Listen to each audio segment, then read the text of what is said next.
What moment made you believe in fate? I met Joseph in college at a party when he told me I looked familiar. That happens to me sometimes, because when I was a kid I did some acting. Nothing major at all, just bit parts in TV mostly, but I was on one of those cheesy commercials that's like imminently quotable that a lot of people remember from their childhood, so people recognize me from that sometimes. So I asked him if he'd seen it, but it turns out he lived abroad during that commercial's heyday, so he totally missed that little cultural touchstone.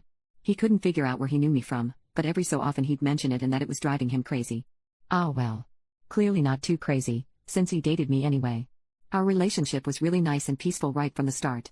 We were both coming from relationships that were just tumultuous and stressful and awful, so honestly even just at that point something about it felt kind of meant to be. The one sad part of it all was that Joseph's mom had recently passed away, a few months before we met, and he was really struggling with that.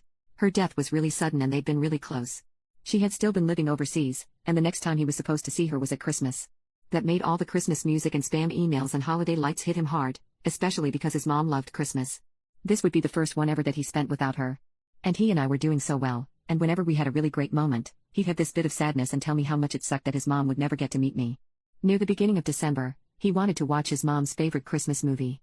He warned me it was terrible, but his mom always made them watch it every year, so he wanted to show it to me. The title sounded familiar to me, but once he put it on I didn't recognize anything from it. It was just some low-budget Lifetime-style movie. I was kind of zoning out. During it, I admit Joseph wasn't lying. It was not good when all of a sudden he stopped and grabbed the remote to pause it and said, "Katie, is that you?" And friends, it was. Just a background extra in a classroom scene, no lines or anything. I'd done a bunch of background roles in crappy movies like this one when I was about 7, right before I quit acting, and of course I didn't remember all of them and I'd probably never even seen the actual movie. But there I was. Finally we knew why Joseph had recognized me.